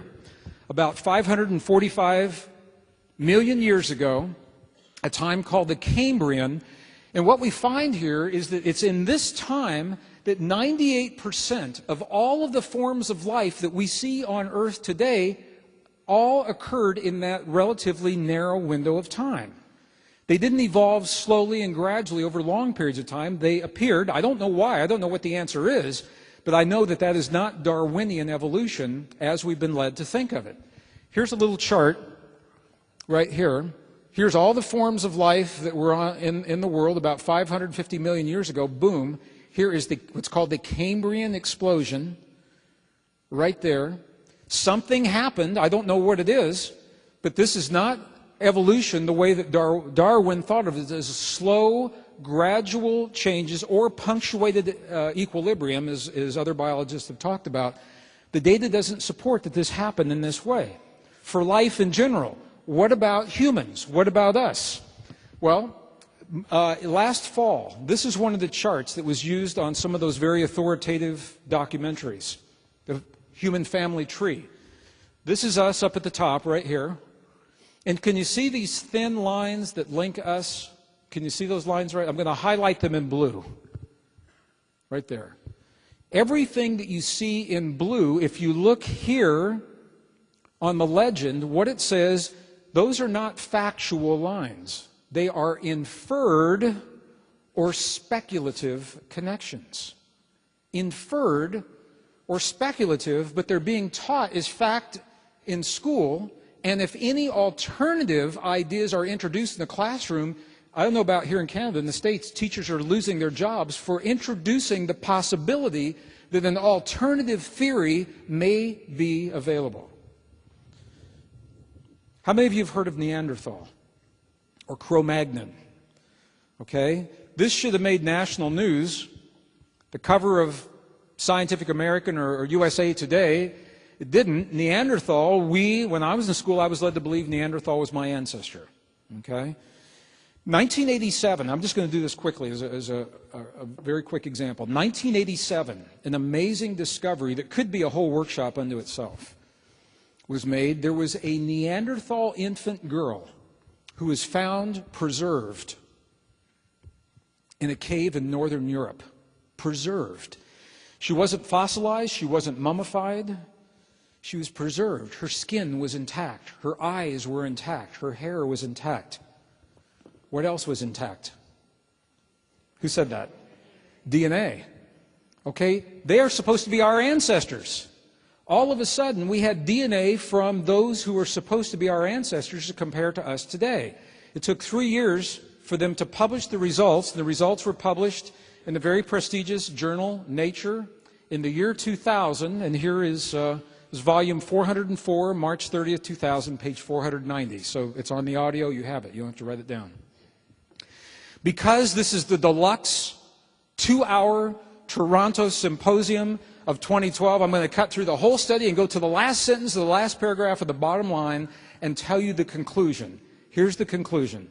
The bottom line is this, is that the DNA in that Neanderthal girl was not, in fact, part of us. The results suggest that modern human was not, in fact, descended from Neanderthal. Their DNA and our DNA is not similar enough to say that they are our ancestors. Since that time, they found 40 more bodies in various states of preservation.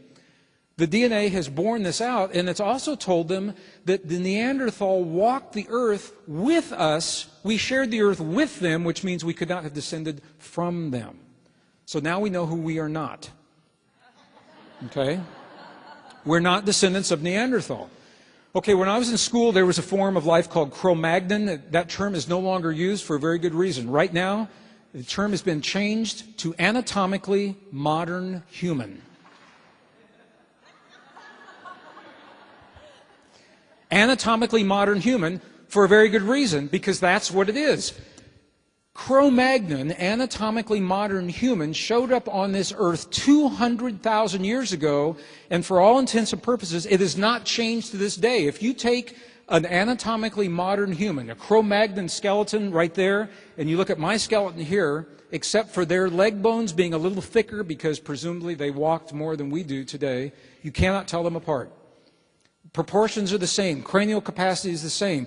We haven't changed in 200,000 years. We showed up 200,000 years ago. We haven't changed. That's not Darwinian. Now, I don't know what happened scientifically. I have my own personal ideas, my own personal beliefs. But scientifically, what we're being taught is not supported by the facts on the one hand, and on the other hand, the new discoveries are not being allowed to be shared in the classrooms, the textbooks, and the media. Now, we have a whole new generation of young people that want the answers just like we did. They're going to spend their lives trying to find out who we are, but they're being limited by the false assumptions that are being required in the classroom today. I believe there's a problem with that. I think there's a problem with that. So that's where I am with this.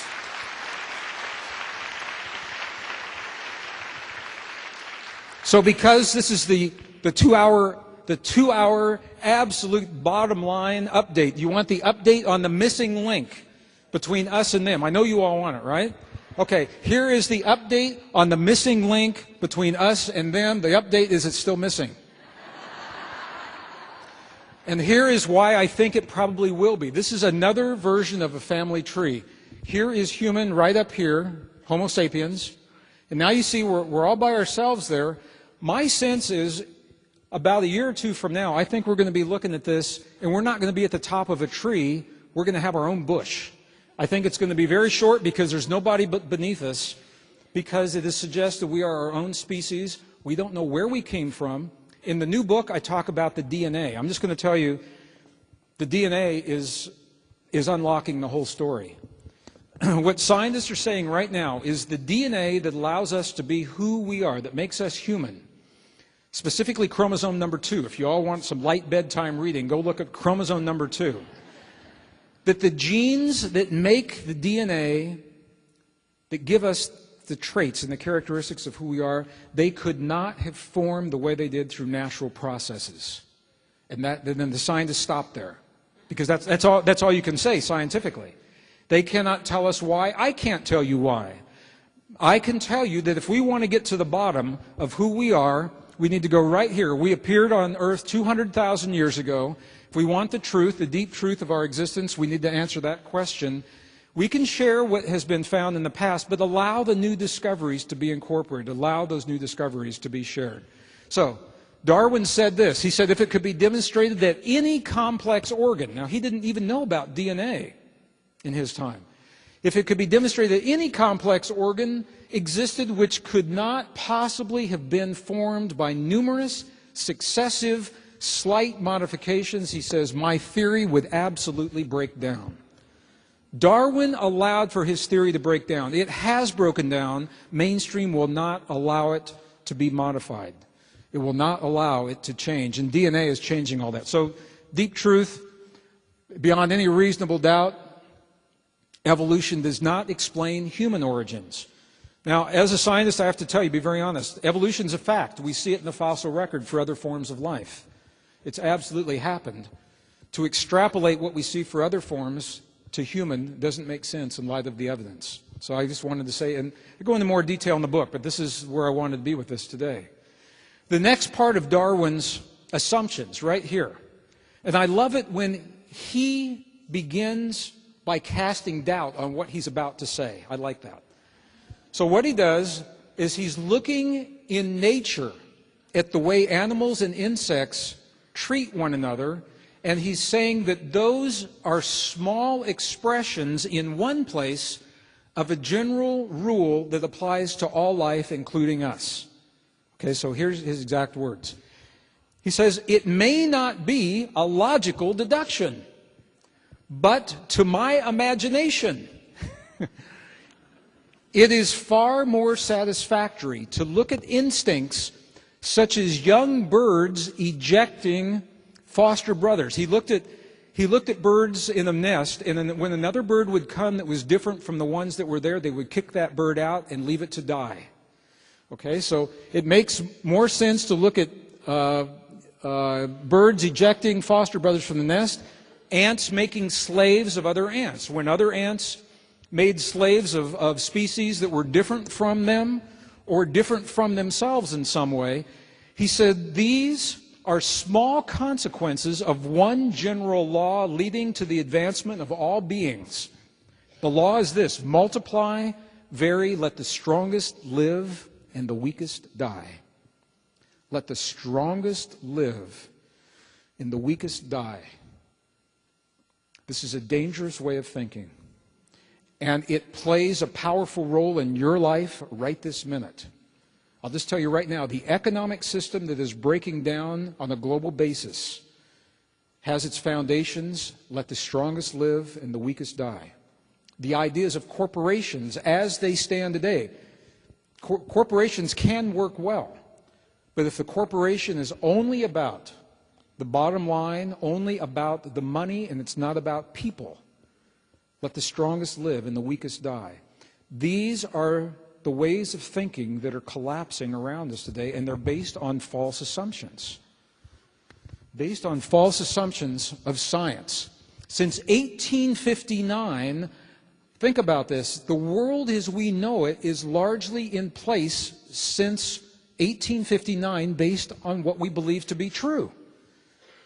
So since 1859, the widespread embracing, let the strongest live and the weakest die, has formed the basis for nations, for the way that we treat one another in our own countries, in other countries, form the basis for when we go to war, when we share resources, or when we let others fend for themselves because there's not enough to go around. Since 1859, some of the most twisted, horrid, and dramatic examples based upon Darwin's ideas permeated our memories of the 20th century. And some of these, I don't want to spend a lot of time on this, you all know this, but many of these leaders who committed great atrocities against their own people justified what they did because they said it's scientific. It is justified, let the strongest live and the weakest die. And it's still happening today. You all know it's happening in our world right now, right this minute. This is why this is such a dangerous way of thinking. The problem is, and there's good news right around the corner here, the good news is that the facts don't support it. The facts don't support it.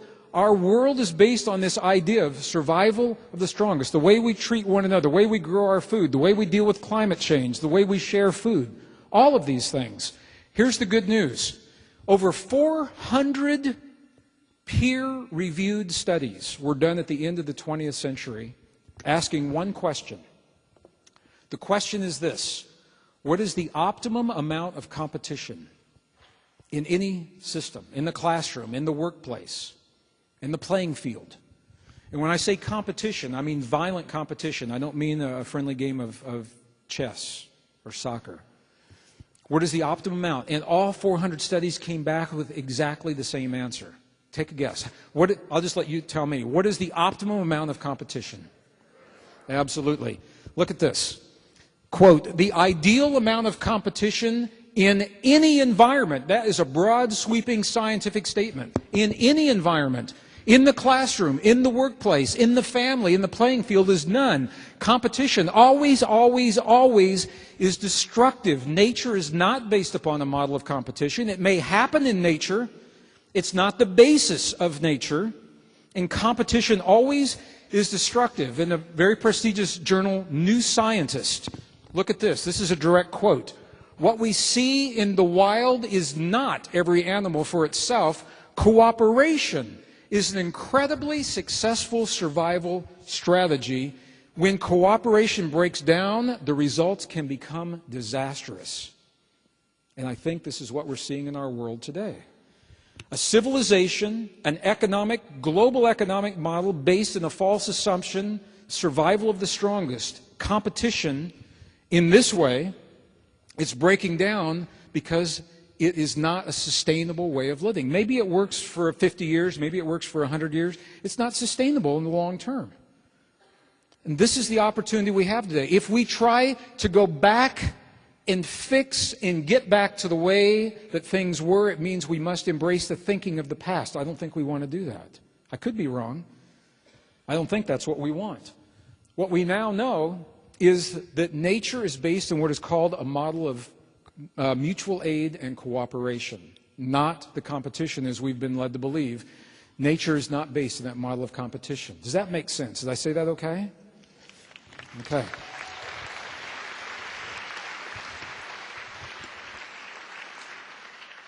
Well, we're doing pretty good. We can cross evolution and nature based on survival of the strongest. And I want to take a look at this idea of civilization because it ties into these ideas. Civilization, when I was in school, when you're in school, your kids in school right now, we're being taught that civilization, advanced civilization, it's about 5,000 years old. And we're being shown a model that looks something like this. Here's a little timeline. 5,500 years ago, ancient Sumeria, the Mesopotamian valley. More recently than was Egypt, the Indus Valley in India, Greece, Rome, everything we think of as history. This is what we're taught is the meaningful history of the world. And before this, we're led to believe it's like this murky, weird thing where not much was happening. The problem is that the facts don't support it. Nothing could be further from the truth. And I'm just going to go through this. I'm going to fly through this to give you an idea. The book talks about many more examples. What's happening is this. Archaeologists are finding, and they're publishing in peer-reviewed journals, evidence of sites that don't fit that model. Now, in the past, if you found one or two, you would call it an anomaly. And so you'd put it aside and you say, we'll come back and study it later. What's happening is there's so many anomalies, the anomalies are telling a new story. And there's a reluctance to share that story in mainstream media, but it ties right into what we're doing here today. So I'm going to share the anomaly, then share why it ties in, and then we're going to do something cool, and then we're going to do something fun, and then we'll have a break and then a special guest. We'll just do it like that. Some of the sites I've had the opportunity to document myself. This is a site in northern Peru. I documented it only, had the opportunity to visit June of 2010. This site is now peer-reviewed. Science accepts. This is the oldest site in all of the Americas. It's older than any Aztec site, any Olmec site, any Mayan site, any Incan site. It may be the bridge between the most ancient and those modern. If you say, where did the Maya get the information that they knew? We're starting to look at sites like this as bridging archaeological sites. This is called Corral. It's in northern Peru. It is a very desolate place. It's still being excavated. 5 pyramids have been found so far. 2 huge circular plazas from the air. This is what they look like right there. These are huge sites with all kinds of implied astronomy, mathematics, agriculture, architecture. But I want to share with you what has not been found here. No evidence of large-scale warfare. No evidence of any weapons have been found. No walls, no moats, no signs that the city was protected or needed to be protected in any way. No mass graves, no mutilated skeletons as you would expect to see in a large civilization like this. It is now being dated. Now we're taught that civilization, 5,000 years old is when it began. Primitively, that's when this one ended. This one ended 5,000. It's at least 7,000 years before present. At least 7,000 years, possibly older. So this is one example, but I'm going to go to the oldest example. I'm going to cut right to the chase here. It's this site, Göbekli Tepe in Turkey. Anyone been here? Göbekli Tepe. We should take a field trip right this minute. Okay, we will on this screen. Göbekli Tepe, if you haven't heard of it, you will. And I'm sharing these images with permission of the Smithsonian Institution that documented this, and also they're in the book for those that want to see in more detail. This site most of it is still underground. 15 to 20 circular ceremonial sites are still buried, and they see them through Earth imaging radar. Only 4 of these have been excavated, and these are not primitive sites. Look at what you're looking at here. These are huge stones, T-shaped stones that form the circles. What makes it interesting is the site was intentionally buried 8,000 years ago, but it's older than 8,000 years. 8,000 years ago, it was buried, and that means everything was preserved really well. So now we can see the images that were left on the stones, like these. All right. The date is now, through accepted scientific methods, the date is now being established, or I just cut to the bottom line, 11,370 to 11,560 years ago. That's over twice as old as what we have been led to believe is the beginning of civilization. And this is an advanced site. This is an advanced site. There are other sites that, in the interest of time, we're not even going to talk about today, but let's look at this. Here's the history that we're taught today. Now, here is Kural. Whoops. There is Kural right there. Çatalhöyük, we didn't even talk about. It's 7,000 to 9,000. The Sphinx, you've all heard about. The Gulf of Kambat in India. 5-mile long, 2-mile wide city under 120 feet of water off the coast of India. Either the city was built underwater originally, or it was built close to the water and was submerged when the sea levels rose. We don't know which. Okay, the area that you see in the blue, that is the Ice Age. The last Ice Age ended about 12,000 years ago. For 4,000 years after the ice ended, there was a bad storm. It was a really bad storm. Okay, so here's the bad storm. And this is when the sea levels rose. This is when the ice melted. This is when the rains came and they didn't stop for a long period of time. And this happens to be in the area where we're finding some of these advanced civilizations. Now, we began today by talking about 5,000-year-long cycles, great world ages. I'm going to overlay great world age markers onto this map, and you'll see something interesting. Here they are right here. Those dark lines are great world ages. Here's the great world age that is ending in 2012. Here is the beginning of our world age. And when we're in school, the history of the world, the history that we're taught is the history of the whole world forever. It's not the history of the whole world forever. It's the history of what? The most recent cycle of our world age. The world age before that is not acknowledged here in the West. But look at that. This is when these traditions began. So where did the Mayans and others get some of the mathematics and things they knew? It's very possible they were a carryover from what was known here, and the evidence suggests that we're going to find more over here, but I cannot say it scientifically, so I didn't put them there. They're not scientifically accepted, although the sites exist. So they aren't scientifically dated to that time yet. So this changes everything that we're seeing. There was a cycle, at least one cycle before ours. Civilization began about 5,000 years ago. That's a false assumption. That's the most recent cycle of civilization began 5,000 years ago. And there was a cycle before that, and probably one before that. Now, what I'd like to do is take what we've just done very fast, very high level. I mean, we just flew right through this. Does this time seem like it's going fast to you? Yeah, me too. Okay. But we're going somewhere. Okay, now let's look. Here's the big questions of life. Here on the left are the ways that we've been led to believe we relate to life. That life is random, that human life is random, that we're separate and powerless from our bodies, that we're separate, independent from the world. The history of civilization is a one-way linear. And it actually makes sense to compete and conflict to solve our problems if these were true. The new deep truths, however, are showing that life is not random. Very, very precise conditions have to be present, and there is something in the DNA that cannot be accounted for in nature. The same is true of human life, and we talk about, the geneticists talk about this, and I share it in the book, that we are connected to our bodies.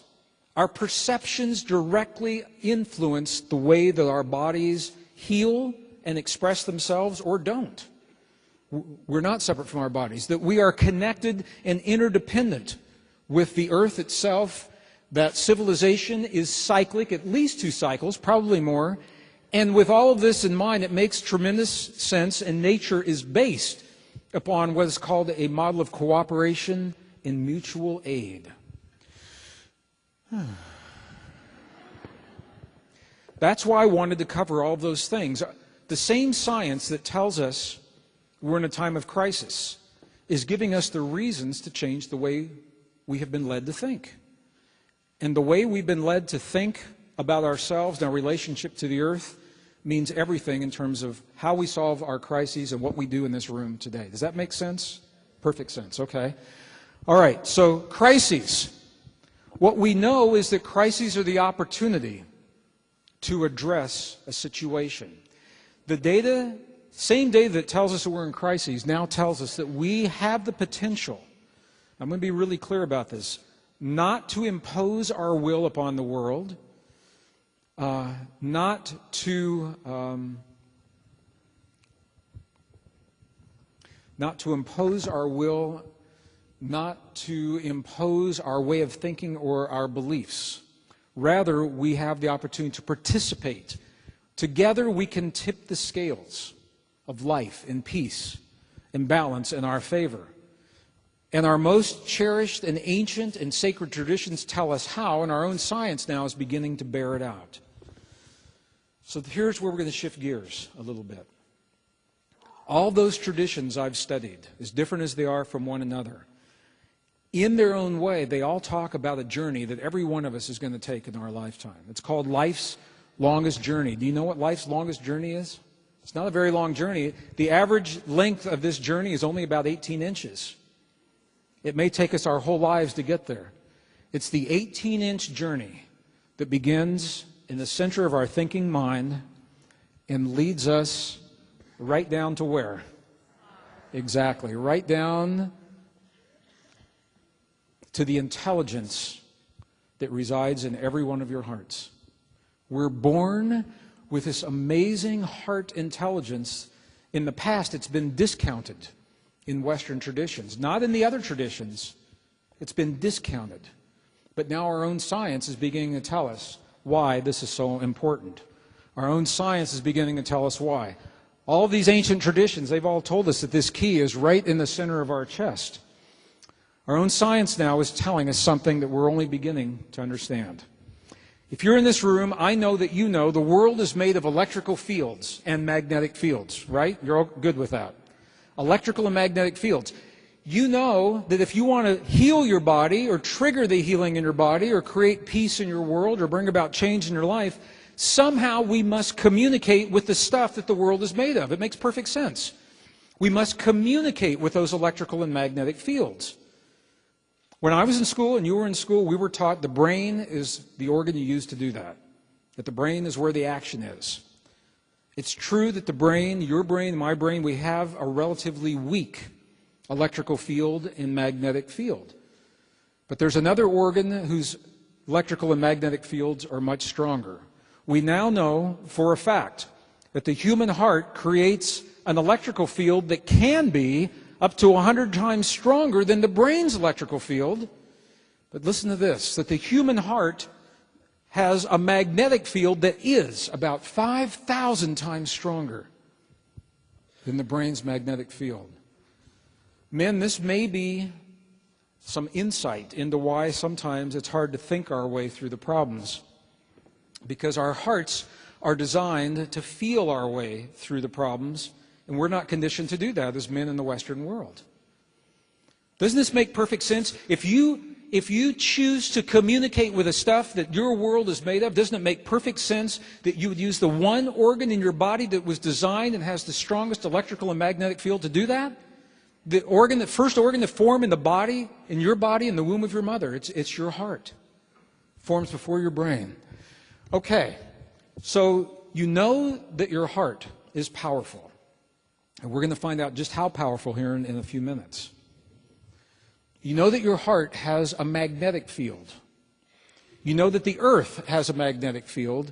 And what our own science, and you've probably heard this, what our own science tells us is that we are influenced by the magnetic fields of the earth. Remember those charts of the solar cycles I showed early in the program? Do you remember those? Those are the solar cycles influencing the magnetic field of the earth and us in turn. So the magnetic field is powerful. Now, we know that the field influences us. We don't have to spend any time on that. But we also know that we're not victims of that field. It's a two-way conversation. Now, if you have never seen this before, you're going to be amazed at what you're seeing here. And if you have, it's worth seeing one more time. Right now, there are two satellites above the northern hemisphere of North America. Every 30 minutes, they send a signal back to the Earth. And they tell the scientists of the Earth how strong the magnetic fields are. Every 30 minutes. So each of these boxes is one day. So there's a day, there's a day, there's a day. And the red is one of the satellites, the blue is the other. You can see every day there's an ebb and a flow, ebb and a flow, ebb and a flow, okay? I'm going to call your attention right here. See that arrow right there? Can you see it? Yes, no? Okay. That arrow is what tells the story. That arrow is 9 a.m. Eastern Standard Time. On 9 a.m. Eastern Standard Time, on this day, there was a big spike in the magnetic fields of the Earth. And the scientists of the Earth, I wasn't there, I'm just imagining, I'm paraphrasing, they probably said, what on earth is causing a spike in the magnetic fields of the Earth? They overlaid this onto a calendar of time. And what they found may not be a surprise to you. That was 9 a.m. on September 11th, 2001. 9 a.m., 15 minutes after the first plane hit the first tower in the World Trade Center, scientists say it took about 15 minutes for the images of that to circulate around the world and for the people, millions of people, to respond to what they saw through the feeling in their heart. What we're seeing is the effect, among other things, of millions, if not billions, possibly billions, of human hearts in a moment in time responding with genuine heart-based emotion. Now, some of it was shock, some was surprise, some was anger, some was hurt, but they were heart-based emotions. And now the scientists, remember, scientists are conditioned to believe that we're separate from our earth. We're separate from the world, and this is showing that we're not. I can imagine, I wasn't there, but they probably said, oh, wow. No, I can't tell you what they really said. They probably said, dang. They probably said, I can't even tell you what because we're on tape. But I know they were surprised. Because this gives new meaning to the concept of Gaia, of Earth being a living system and us being part of the Earth. This was the heads up. that we are connected to the fields of the earth through our hearts in a very powerful way. If there was a good thing that came from 9/11, it was the information to the scientific community that we are connected in ways that we're only beginning to understand. And you knew that. Remember the first few days after 9/11, the world was really connected. Remember that? I mean, it was a really, I was out of the country. I was in Australia when it happened. And I sensed it there, and I came back to a very different country on the first flights that were allowed back into the States. For a few days, we all sensed that, okay? Now, the question now is about whether or not we can create that kind of effect without having the tragedy. The scientific hypothesis, and this again is from the Institute of Heart Math. We're going to talk more about them, and we're going to learn some more about them in just a few minutes. The hypothesis is that precisely what you saw happening is possible, that strong collective emotion has a measurable impact on the very fields of the earth that connect and sustain all life on earth. The magnetic fields connect everything, every blade of grass, every hamster, every goldfish, every dog, every cat, every CEO of every corporation, every leader of every nation. There's no them and us when it comes to the magnetic fields of the earth.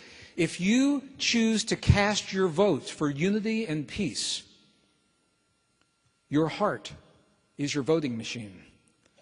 If you understand the language of this field, you may nourish and feed the field in very precise ways. And that's what this afternoon is all about. Now, it was based on that. The Institute of Heart Math did something that has never been done before. The Institute of Heart Math began a project. They launched a project that is called the Global Coherence Initiative.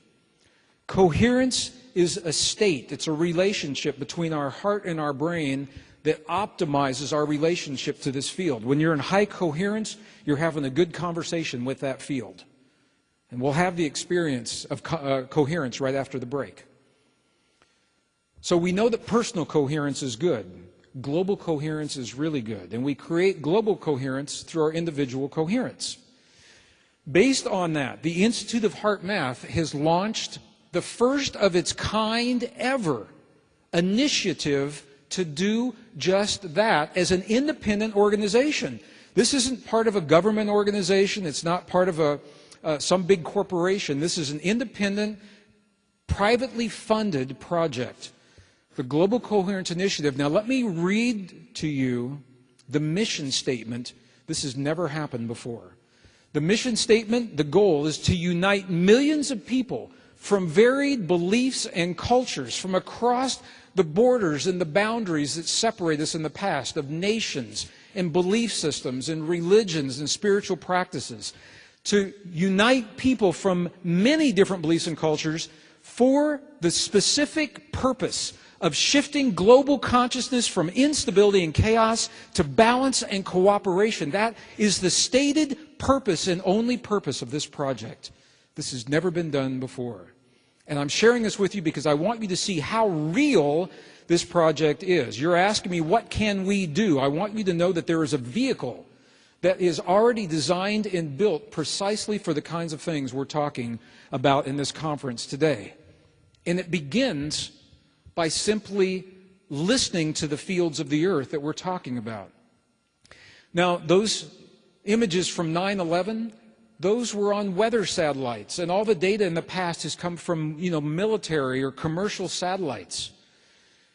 The Global Coherence Initiative is building and deploying their own network of sensors that are independent from any military applications, from any weather applications, from any other corporate applications, specifically to understand our relationship to the earth. That's why they're being built.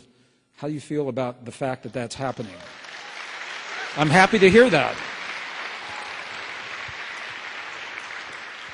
Okay, let me share with you, this is a blueprint, very technical, for what a sensor looks like. Let me show you how beautiful they are when they're in the ground. When they are deployed, this is what a sensor looks like. Isn't that beautiful? Wouldn't you like one in your own backyard? I think we all should have them. Okay, this is the first global GCI site. It was in Northern California at the Heart Math base, right in Northern California. Right now, there are additional sensors, and here they are. There's one in Northern California. This one is in New York. This one is in the UK. This one is actually in Saudi Arabia. This one is in New Zealand. This is the existing network, however, it is incomplete. When the network is finished, this is what we would like for the network to look like. Now, I am not a HeartMath employee. I want to be very clear. For transparency, I'm on the steering committee. I'm on the steering committee and the Science Advisory Board for this project. I believe in it. I think it is a powerful opportunity for us to put into play what we've always talked about for 40 years, for us to become in our hearts, in a way that is effective, what we choose to live in our lives. It's a vehicle for us to do that. Every day, the sensors send back data that looks like this. This tells us about our relationship to fields of the earth. The shiny places, the really bright places, are where there's more activity. Each box is a 24-hour day. This was Christmas Day. This is the month of December. The system took the day off on Christmas Day. That's why you're seeing that. All right. It's all about this experience of heart-brain coherence. We don't have to have a tragedy to create that coherence. We can do it when we choose, on demand, if we understand the relationship between heart-brain coherence. After this break, I'm going to invite the Vice President of HeartMath to come on this stage and share with you precisely what that means and lead us through the exercises that are going to take us into a global coherence experience in the next section. So stay tuned for that. But the idea is, if we can create the feeling in our heart that becomes a 0.10 hertz frequency, that's optimum coherence for you science people out there. This is what I've learned from those ancient traditions. This is what they're doing in the monasteries of Tibet and in the highlands of central China and the Andes of Bolivia and Peru and around the ceremonies and all throughout the desert Southwest and the Americas and the Aboriginals. What that does, if we can create that feeling, we know it's good for us. And we're going to talk about this more right after the break. But what I want you to know is this, is that there are people all over the world that are learning have learned what you're about to learn this afternoon. And it is through this network of hearts that I believe we have the ability not to impose our will, not to manipulate, but rather to participate, to tip the scales of balance and peace in our favor. If you want more information about this project, I want you to have this website, glcoherence.org. I have some time left.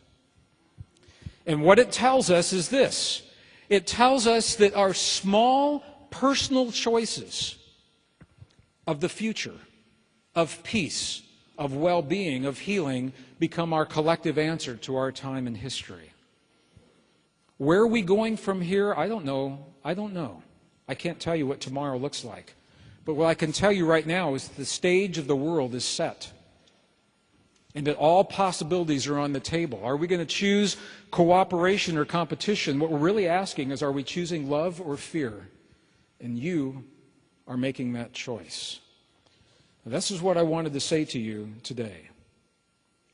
But we've covered a lot of ground in kind of a left-brain way. And you've been really patient with allowing me to share this with you in the way that I have. In the last few minutes that I have, I'd like to do this from another perspective. So if we could begin at a low level. Can you begin at CD number 2, please? I'm going to invite you to shift gears a little bit. You can put your notebooks down. You're not going to need your notebooks for what we're doing here.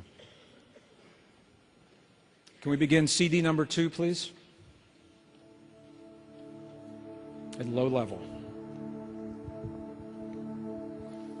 Put your notebooks down. You can uncross your legs. Can we bring our lights down a little bit?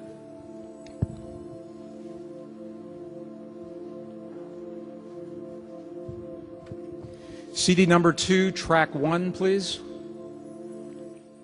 Track 1.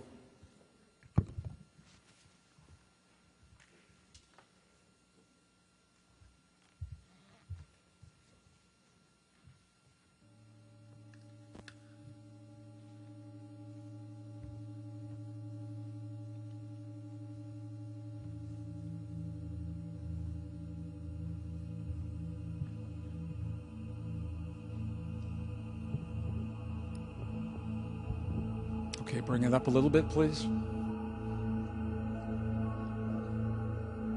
A little bit more. Feel like we covered a lot of ground today? Was it meaningful? Did it make sense? Okay.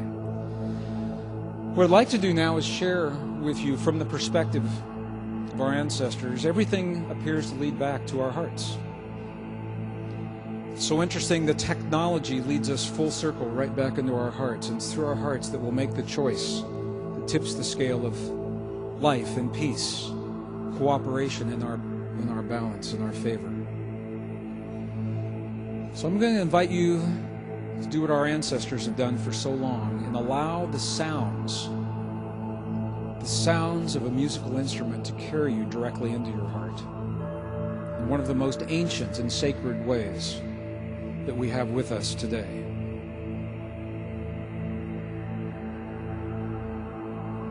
In the traditions of the ancient, in the forgotten peoples of our world, there's always been a belief that each time the breath of a human passes through an instrument of the earth, when the breath of a human passes through an instrument of the earth, in that moment we reenact the most sacred, the most holy act. It's the union between heaven and earth, between spirit and matter, between the past and the future, all that has ever been and that which is yet to be, all come into the present in our hearts. And I invite you to allow your awareness to follow the sounds into your hearts and allow your hearts to open in the safety and the presence of the sounds.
All of our ancestors are with us now. The voices of our ancestors are with us now. The wisdom of our ancestors is with us now. The peace of our ancestors is with us now. The healing of our ancestors is with us now. Is with us now. Is with us now. Spirit of compassion, show us the way. Spirit of compassion, show us the way. Show us the way.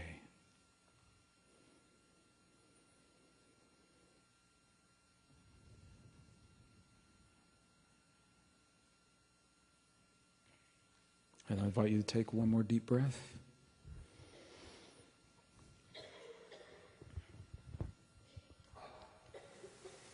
And open your eyes if you haven't done so already.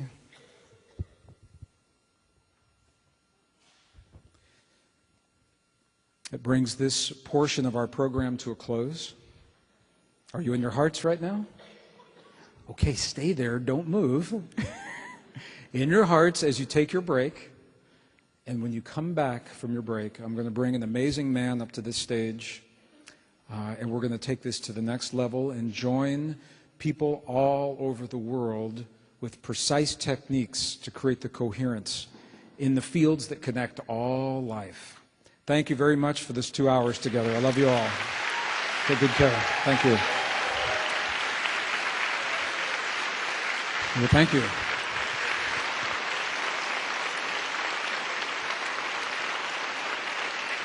Thank you very much. Let me thank Sheena. Thank you. Thank you.